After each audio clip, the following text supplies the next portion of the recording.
All right, our other stream on this was interrupted. I've returned. Um, I'd actually been able to view the rating system where I had one like, one dislike.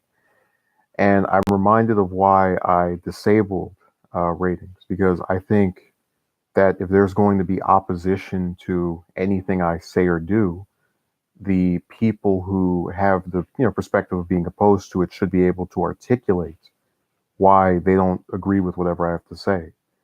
Um, when you blindly check off something, I don't know what the check was for, what it wasn't for, that kind of, that's just my basic mentality about this. But it's part of why the current system of commentating is so cancerous because we have a person who literally saw what I had to say and became pissed because I would not back a group of people just for having a uterus, which is astonishing. But let's go back to what I was saying. I don't believe the allegations against Vic Mignogna. I don't believe the allegations against a couple of other people. But I would not, I would be remiss to say that I don't have a bias in favor of men as someone who's been accused in the past and who thinks that it's very, very easy to play, McCarthyism, do a little witch hunt and say that, oh, well, this man I don't like did this to me. Now, no proof, nothing. And then we're supposed to go and believe it. And I thought that was a dangerous mindset to have because it means that if you happen to have a penis, all someone with a uterus has to do is say you touched them and then your whole life is destroyed. Now, it's too bad the person who gave me the downvote couldn't tell me what exactly was wrong with thinking that's a bad system. But hey, I get it. There's a lot of laziness going on. It's part of the reason why most Americans can't even apparently name a single Supreme Court justice. So it all makes sense. But my policy toward the Me Too stuff was to say, look, it's counterproductive to say they're all liars. I don't even believe that to be true. But it's also counterproductive to say I believe all women because there are some liars. So I've advocated for having a system where people actually happen to look up facts or things in relation to particular cases and then form a position based off of that. I mentioned before I had a person who told me that they believe 90% of the allegations that were made. And I thought that was really weird because what exactly is that based off of? Do they know every single case that's ever been alleged? It didn't make any sense to me. And it felt like one of those blanket statements that you kind of say when you want to get away with being intellectually lazy, which is what that person was doing when I mentioned the Vic Mignogna stuff. And their first response was to say that not only do they not care, but they at least hope he gets a better voice actor. So this man's life can be, this man's reputation, career, and public persona can be completely diminished. And the only thing you can concern yourself with is, I hope the voice actor is better. I really thought when this Me Too thing started, and they said we want to have a actual discussion about what happens with assault, that meant people were not going to be intellectually lazy. It is very lazy to say every single person is lying. It's very lazy to say all of them are telling the truth. What's not lazy is to look at each case and its various details and then form an opinion. Yeah, Envoy, I came back because I kind of got confused that you can lay out this thing of, hey, let's be fair to both the accuser and the person who's being accused, and then have someone go, win, and then downvote it and then not even say anything. But that's how the internet works. We don't operate on logic. We just go off of feelings. That's why we're in the situation we're in, where you're going to have one gender, the one that people like to pretend means nothing, be alleged as doing all this stuff, and then we're just supposed to go along with it. That's very tasteful. So let's go back to the cases where I actually do believe the accuser. So I mentioned Kavanaugh. I said, look, it's weird that somebody would come out 30 years later. Um, he was asked during one of his hearings if he would support an investigation into the allegations. His response was to bring up that he had had 6 investigations before that, negating the fact that not a single one had looked for those allegations because at the time the FBI didn't know to look for them The actual investigation lasted for a couple of days and was hidden from the public. So, that shady stuff, and that was also done by his own party, led me to believe, hey, the accuser probably is telling the truth. Why the hell would they go out of it? Why would he, and a supposed innocent man, say, or rather not say in the affirmative, yes, I want another investigation, the first of which being on these allegations, to clear my name? He wouldn't do that. That was weird to me. But it makes sense for someone who did it to, support. Go over to the War and More thing. I believed the allegations against him because there was this thing of him being attracted to teenagers or whatever, because he wrote a book 11, 12 years ago where he admitted that he had been first attracted to his wife when she was 15 and he was a grown man. So there was something written on his part, something incriminating, that supported that position. Now, again, it was a legitimate critique on his part to say, how the hell could I have ran 5 statewide campaigns and none of these people came out before? That's legitimate. Just like with the Vic Mignogna stuff, you have one of his accusers who just last month, after being under such horrible stress from him, put out a state, this little clip was at this press conference smiling with him, and also stated after in seeing the picture on Twitter that it was so much fun. Now, because of the this pseudo psychoanalysis thing people have, they can look at something like that, which would most people, just like, for example, if I were to say I don't like Envoy anymore, or rather, I never liked Envoy. He was never someone I liked to see come in my chat. And then you get a clip of me from last month saying, "Oh man, I'm so glad Envoy's here. I always enjoy having him in my chat." People would say, "Hey, that what you just said there isn't true, or it doesn't line up with what you said last month." But because Monica has a vagina, she can get away with saying something that does not support what she later stated, and have people go, "Oh, well, abused people, they always have certain ways that they handle things," which is true. Some people get pissed or accused, some people don't say anything, but I don't think a victim is going to sit there and pretend to be happy to see someone that has treated them in such a malicious way. That should not be a controversial position to have. So, going over to the this person and their statement, the 90, they believe 90%. I mentioned to them, and they became, let me say a little shiro, they became pissed. Well, not pissed, but they were aggravated by me insisting that they would believe accusations made against me. And they tried to say, "Oh, I know you, so I wouldn't do." I said, "Look, every single person, when I forwarded the possibility of allegations eventually being made against me, has said they would not believe them were it specifically targeted against me." And I always try to say the inherent problem with you saying that is it shows how two-faced you are. In one corner, you're saying, "I believe almost everybody," except when it happens to someone I know. So what the hell have I done? Or rather, why the hell can people that you don't know be given the same leeway when it comes to, hey, we need actual proof before we destroy your life and, you know, sentence you to a career of having your name dragged through the mud? He couldn't see that. And I even tried to explain to him, because, a lot of times there's always that theory that people put out these allegations to mess with someone ahead of them doing something. I said, look, two of the members of Congress that you really liked, well, two that had to resign later on, they both had one thing in common. They supported a policy that members of both parties did not back.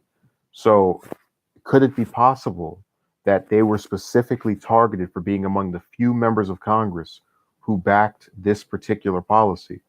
And, I didn't say that last part, but I mentioned that in his response to me saying they both had this one, they were two of the few members to have this policy, was, "Yeah, man, sometimes people we like tend to have things in their past or background or personal life that don't align with whatever we." So basically, it's that thing, him still refusing to get that all of this stuff is so coincidental that two of the few people in Congress who back this particular policy are going to get screwed after. That there's actually a major lobby to stop from happening. But the brain stops itself when logic is thrown its way in the feminist era. It kind of feels like we're paying for so-called trans men that came before us, the men who've wives, these women who couldn't vote 60 years ago work. We're the victims now. Yeah, the sins of your father. Um, and it's really sad because it's gotten to a point where you have actual men who are going along with this to such an extent that they'll sell you out in 5 seconds. I mean, think about this. This person didn't know me, and I was just some, I could have the exact same personality, whatever. But he's admitting that if he did not know me, there would be a 90% chance he would believe my accusation, no matter what the evidence is.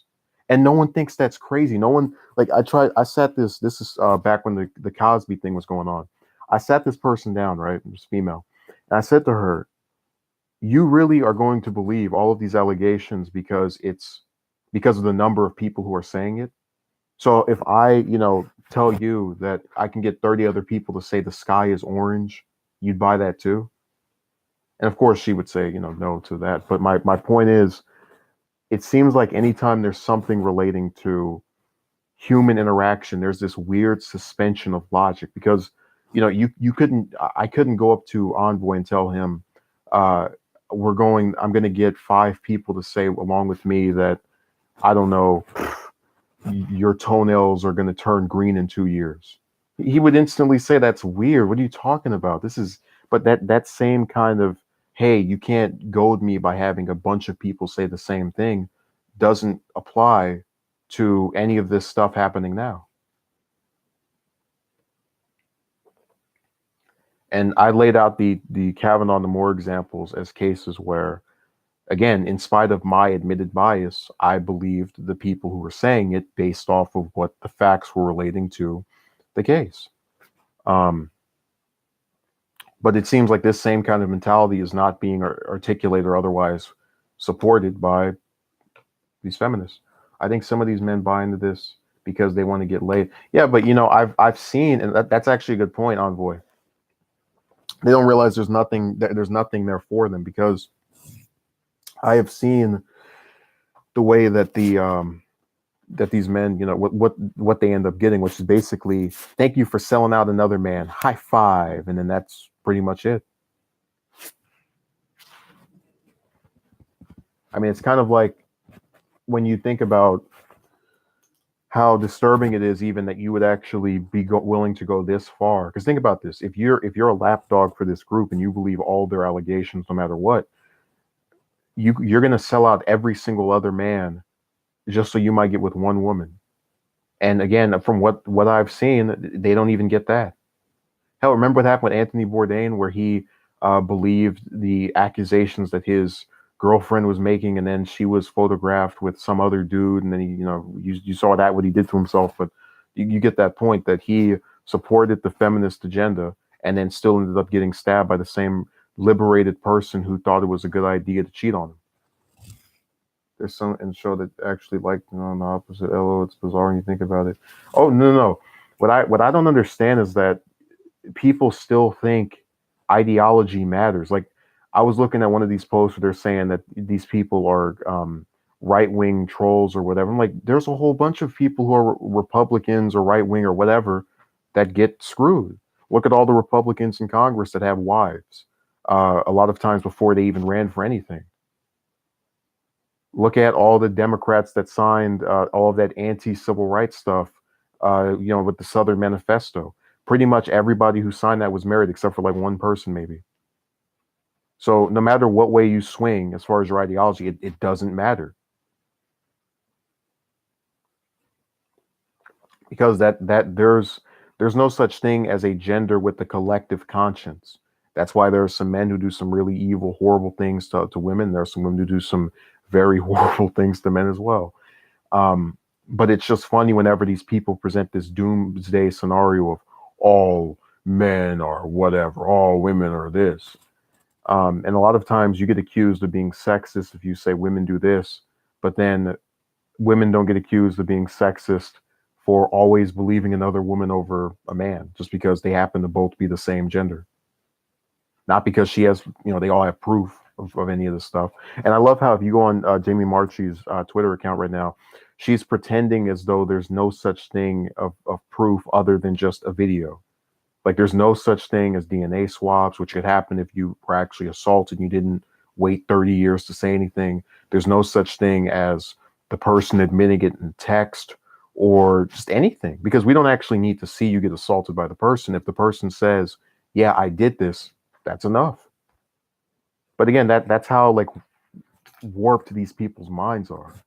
And then the person who came in here and downvoted me just because I said we shouldn't believe someone because they have a vagina, or rather, we shouldn't believe one just because of what's in between their legs. We should look at this case by case and not go down this McCarthyism, new Red Scare road of going, you're a molester, and you're a molester, and you're a molester, and you're a molester. Hey, remember, Envoy? Every day there's another allegation. We're going to accuse you of molestation.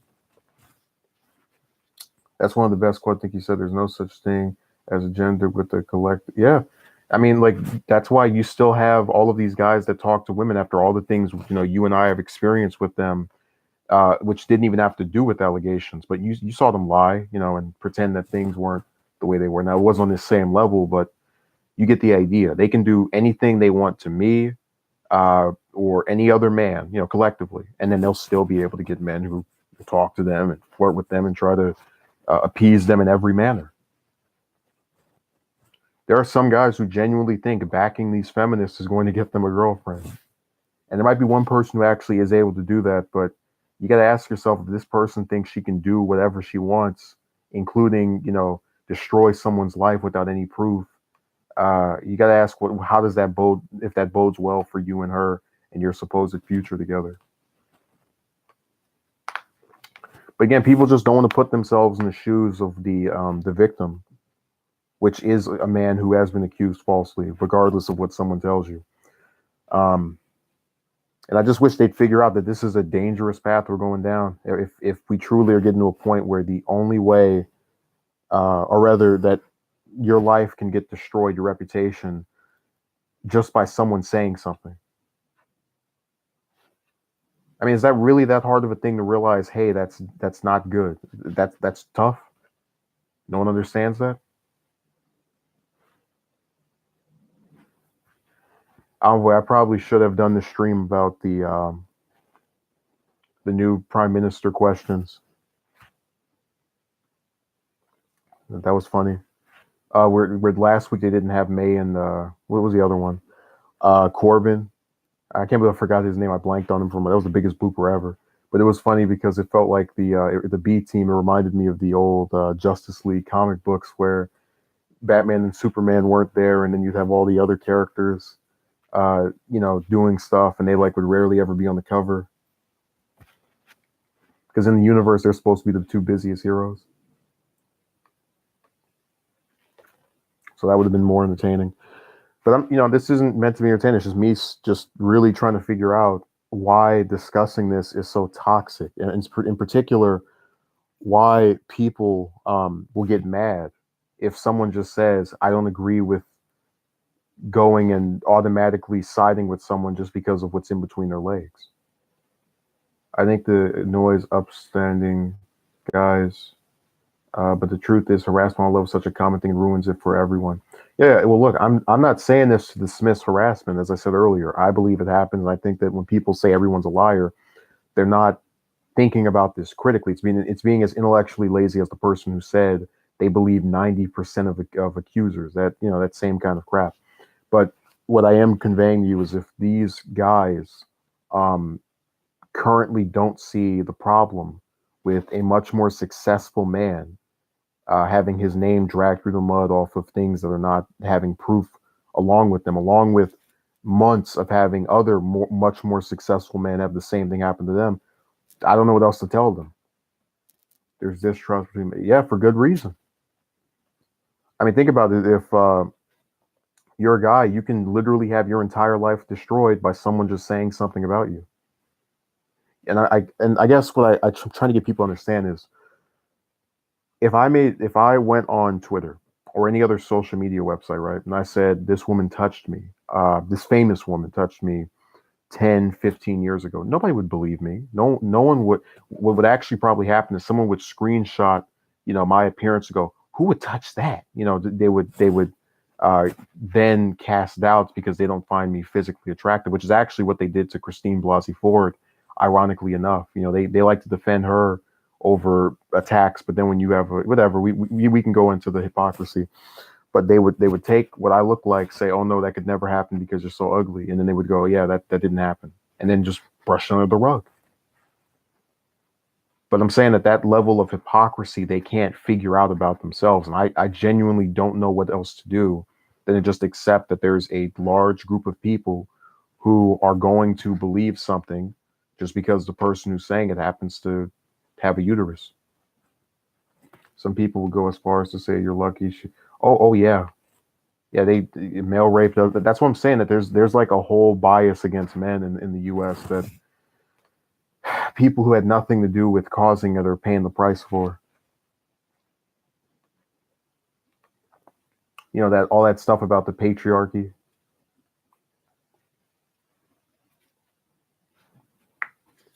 I mean, you saw what they tried to do the Bernie envoy, where he gives us a response to the State of the Union every year, or like the president's joint address to Congress, and they shut up when he responded while the Democrat was a male, but then when the Democrat is female, we must now buck what we usually do and close our mouths and bend over. Oh my God, this is a sick society. I am at a loss for words. You genuinely have people who will look at me and say I am the problem for saying we need due process and we need to go back to innocent until proven guilty, not guilty until proven innocent. They genuinely see me as the toxic member of the patriarchy. But not the people who actually are proven to have touched someone, not the people who automatically believe one side because of their own bias. The person who's saying, hey, we need to look at this impartially, regardless of what we've ourselves personally experienced, is the villain. I mean, like, according to this guy's logic, I have to now go and become friends with every single person that exists, just so they won't think I'm a big molester. If someone says, like, makes the allegation, oh no, I know him, he wouldn't do that. But I think how many people you have to meet just for that to be given due process.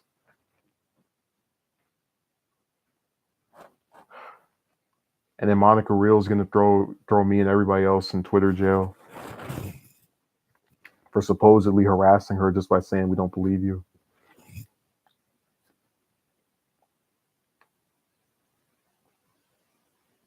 I swear, if that was a man that was like, I just keep thinking about those two in particular because what they've done is so weird. I've never seen an actor, someone who's actually been relatively successful, being in major productions that people know the names of and are familiar with, go and spend hours each day on Twitter just arguing back and forth with random people.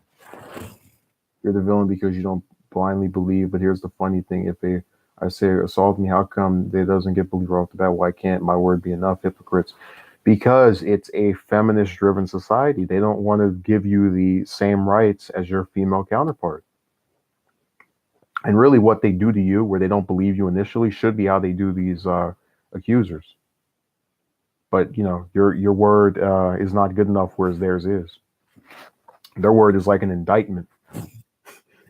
Imagine somebody says, I touched them, and then all of a sudden I'm handcuffed and like going into a what do you call it, a prison. That's literally like how extreme this stuff has become. So I think this is probably the last time I'll talk about this scandal, unless something really major and huge and large happens. We just need to get to a point where we can actually sit down without likes or dislikes, or somebody coming here to tell you that all of them are liars or all of them are telling the truth, and just state our biases and then ask how we can move apart from those and actually make a system that's fair for everybody. So thank you for watching, Envoy. Thank you, Shiro. Have a good day.